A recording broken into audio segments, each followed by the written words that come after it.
Hello friends, मैं दुर्गेश सिंह और आप सभी का स्वागत करते हैं अपने ऑनलाइन प्लेटफॉर्म क्रैकर एग्जाम में। तो आज हम बात करने वाले हैं यूपीईसीसी एजुकेटर शिक्षक भर्ती परीक्षा के लेके आप सभी लोगों का चैप्टर फर्स्ट यानी कि टॉपिक आज का रहने वाला है ईसीसी का इतिहास।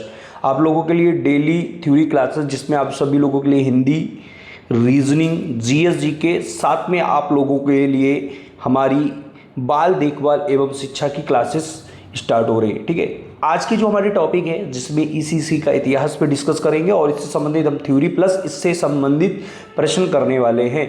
ईसीसी एजुकेटर के लेके जो सभी 75 जिलों में एग्जाम अपडेट प्रस्तावित हो चुकी है, जिसमें मई और जून में कम से कम 20 जिलों के एग्जाम डेट जो प्रस्तावित है, उन सभी एग्जाम के लिए तैयारी में आप सभी लोग लग जाइए। और एक जिला और ऐसा है जिसकी एग्जाम डेट डिक्लेयर हो चुकी है, गोरखपुर, जिसकी एग्जाम आप लोगों के लिए 9 मई को संपन्न कराई जाएगी। और 2 जिलों की एग्जाम संपन्न कराई जा चुकी है, जैसे कि लखीमपुर खीरी और झांसी। ठीक है, तो आज के टॉपिक में हम डिस्कस करते हैं आप सभी लोगों के बीच में जो टॉपिक है यानी कि ईसीसी। ठीक, ईसीसी का इतिहास क्या, क्योंकि आप यहाँ पे शिक्षक बनने जा रहे हैं तो इसका इतिहास जानना आप सभी लोगों के लिए ज़रूरी है। ठीक है, मैनुअली आप सभी लोगों के लिए हम इसमें प्रश्न भी करेंगे, थ्योरी भी करेंगे, और इसकी जो क्वेश्चन की हमारी जो पीडीएफ है टॉपिक में, हम सभी चैप्टर की जो पीडीएफ है वो कहाँ पर मिलेगी, या तो हमारे टेलीग्राम चैनल पर, या टेलीग्राम चैनल के साथ साथ हमारा जो क्रैकर एग्जाम का एप्लीकेशन है इसको आप सभी लोग डाउनलोड कर लीजिएगा, जिसमें आप सभी लोगों के लिए इसके पीडीएफ सेक्शन में जाके हमारे नोट टेस्ट पेपर आपको मिल जाएंगे। तो आज की क्लास को हम शुरू करते हैं, और हम जब भी ईसीसी की बात करेंगे, ईसीसी की शुरुआत की बात करेंगे, ईसीसी शुरुआत कब हुई, कैसे हुई, ठीक है, उस पर चर्चा करने वाला हूँ। तो सबसे पहले जो एक वैज्ञानिक थे फ्रेडरिक फ्रॉवेल, इन्होंने किंडरगार्टन का जनक कहा जाता है, और 1837 में इन्होंने पहला विद्यालय खोला। ठीक है, कब खोला? 1837 में। ठीक है, और फ्रेडरिक फ्रॉवेल थे, ये एक जर्मनी के वैज्ञानिक थे, साइकोलॉजिस्ट थे। ठीक है, इन्होंने जो एजुकेशन के लिए किंडरगार्टन जो विधि होती है वो लेके आए थे, और इसके जनक भी हैं। तो पहले आपसे प्रश्न ये पूछ दिया जाएगा कि किंडरगार्टन के जनक कौन है?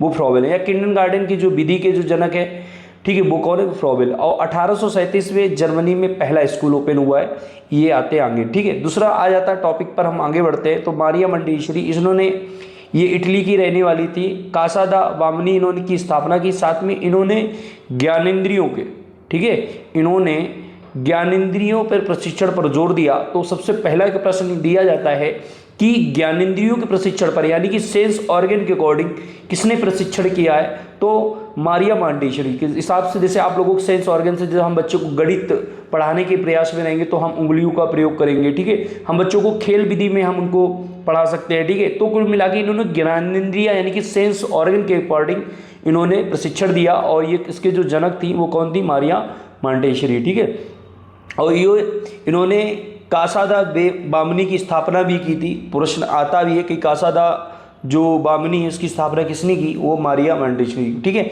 अब हम आते हैं रूसों पे। ठीक है, रूसो, इन्होंने प्रकृति की ओर लौटो का नारा दिया और बच्चे के स्वतंत्र वातावरण में सीखने देना चाहिए, ये इन्होंने बोला। अब सबसे पहला यहाँ से प्रश्न क्या बन सकता है, इन टॉपिक से क्या प्रश्न पूछ सकता है? तो प्रश्न ये पूछा सकता है कि बच्चे का स्वतंत्र वातावरण सीखने देने का अवसर देना चाहिए, किसके अनुसार है?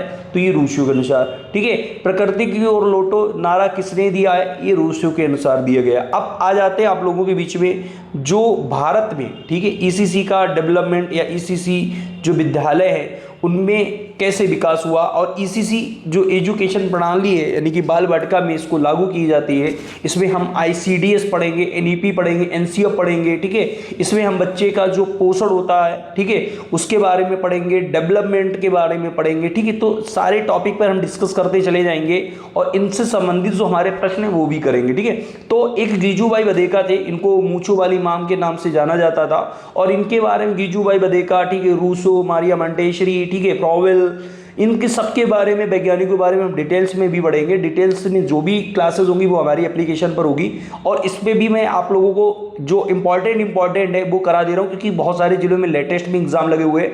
तो इंपॉर्टेंट क्लासेस कर लीजिएगा, जिससे आप सभी लोगों के एग्जाम में अच्छा स्कोर हो पाए। ठीक है, क्योंकि यहाँ पे 1/4 माइनस मार्किंग है, यानी आप 4 प्रश्न गलत करते हो उसमें आप लोगों का सही प्रश्न एक काट दिया जाएगा। तो माइनस मार्किंग के अकॉर्डिंग आप लोगों को सही प्रश्न जो आ रहे हैं उत्तर, उन्हीं के उत्तर देना है। यदि आप गलत उत्तर करेंगे तो आपको माइनस मार्किंग रखेगी। ठीक है, तो गीजूभाई बधेका से बात करें तो गीजूभाई बधिका थे, इनको मूछों वाली माँ के नाम से जाना था, और इन्होंने दिवास्वप्न पुस्तक लिखी थी। इन्होंने किताब कौन सी लिखी थी? दिवास्वप्न किताब लिखी थी, और इन्होंने मूछे वाली माँ के नाम से जाना जाता था। ठीक है, मूछे वाली माँ के नाम से जाना। ताराबाई मोदक, ठीक है, ताराबाई, इन्होंने ग्रामीण क्षेत्रों में पद और आंगनबाड़ी की अवधारणा की नींव रखी।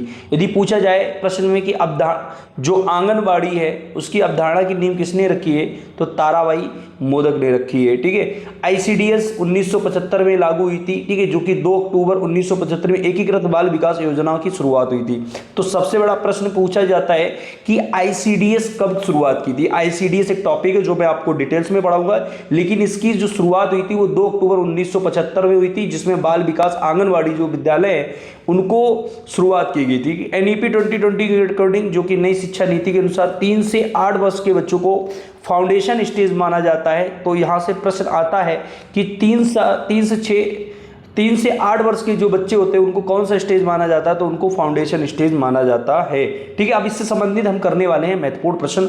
जैसे कि पहला प्रश्न दिया गया है कि किंडरगार्टन के शब्द का अर्थ क्या है। देखो, किंडरगार्टन मतलब क्या होता है? किंडर्स मीन्स होता है बच्चा और गार्डन मीन्स होता है बगीचा। तो यहाँ पे प्रश्न आंसर हो जाएगा बच्चों का बगीचा, इसका राइट आंसर। भारत में आईसीडीएस योजना कब हुई थी? मैंने अभी आप लोगों को पढ़ाया था कि 2 अक्टूबर 1975 में इसकी योजना लागू हुई थी। तो इसका राइट आंसर आ जाएगा 1975। ठीक है, मूछों वाली माँ के नाम से किसे जाना जाता है? तो गीजूबाई बधिका को मूछों वाली माँ के नाम से जाना जाता है। और यदि गीजूबाई को बात करें, इन्होंने किताब कौन सी लिखी? तो दिवास्वप्न किताब इन्होंने लिखी है, उसके बारे में आपको याद रखना है।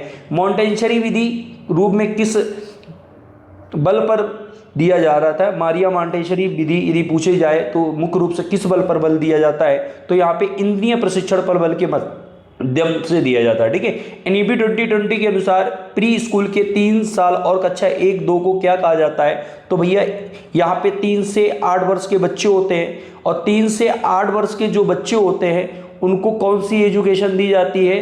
तो उसको दी जाती है फाउंडेशनल स्टेज एजुकेशन। ठीक है, तो ये आज का हमारा टॉपिक है। और जो बच्चे डिटेल्स में थ्योरी पूरी कंप्लीट क्लास पढ़ना चाहते हैं, जिसमें आप लोगों का जीएस जीके में जो प्रश्न है वो 20 प्रश्न आएंगे 20 नंबर के, आपकी हिंदी 10 प्रश्न रहेंगे 10 नंबर की। ठीक है, इसके बाद आप लोगों का रीजनिंग है, रीजनिंग में आप लोगों के लिए 10 प्रश्न होंगे 10 नंबर के लिए। ठीक है, इसके बाद आप लोगों का बाल देखभाल जो है वो आप लोगों के लिए 60 प्रश्न रहेंगे 60 नंबर के लिए। तो आप सभी लोग यदि तैयारी करना चाहते हैं तो ईसीसी एजुकेटर के लिए सभी जिलों में जो एग्जाम डेट है उसके लेके मैंने सिलेक्शन बैच लेके आया हूँ, और इस बैच में आप लोगों को 999 रुपये की फीस रखी थी, लेकिन मैंने 500 स्टूडेंट के लिए 399 और 2 वर्ष की वैलिडिटी के साथ कोर्स रखा है। ठीक है, इसकी जो वैलिडिटी है वो आप वैलिडिटी अभी चल रही है आप सभी लोगों के लिए 500 स्टूडेंट के लिए रखा गया, तो ये डेट आप लोगों के लिए और भी एक्सटेंड हो गई है। यहाँ पे आप लोगों को live plus recorded classes, e book notes, heritage note, model test paper, आपको चैप्टर वाइज क्विज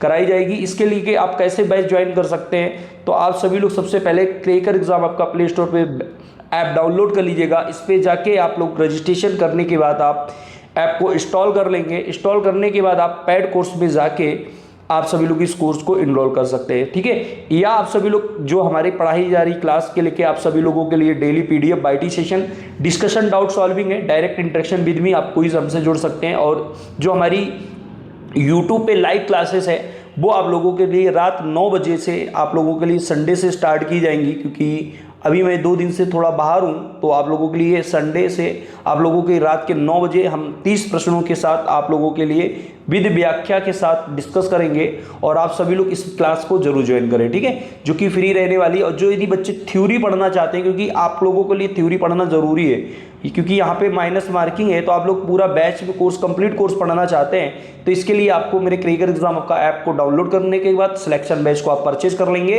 और आप लोगों के लिए यहाँ पे कंप्लीट नोट्स भी मिल जाएंगे, टेस्ट पेपर भी मिल जाएंगे, और हमारी लाइव प्लस रिकॉर्डेड क्लासेस भी आपको मिल जाएंगी। ठीक है, तो आज का ये टॉपिक आप सभी लोगों को कैसा लगा इस पर जरूर कमेंट करके बताएं कि क्लास अच्छी लगी है। और इंपॉर्टेंट टॉपिक को हम पहले पढ़ा दे रहे हैं, जो कि अभी जिन जिलों में एग्जाम लगा हुआ है और या जिन जिलों में भी इन टॉपिक से क्वेश्चन पूछे जा रहे हैं वो हम शुरुआत करेंगे। ठीक है, तो कल हम पढ़ेंगे आप लोगों के लिए एनईपी 2020 और आईसीडीएस। ठीक है, इसके बाद हम पोस्टर तत्व पढ़ेंगे, यानी कि चैप्टर वाइज आप लोगों को पढ़ाते जाएंगे, उसके क्वेश्चंस भी कराते रहेंगे, जिससे आप लोगों की थ्योरी और क्लासेस कंप्लीट होते रहेंगे। ठीक है, तो आप सभी लोग चैनल को जरूर सब्सक्राइब कर लीजिएगा, वीडियो को अपने दोस्तों मित्रों को शेयर कर दें। जय हिंद, जय भारत।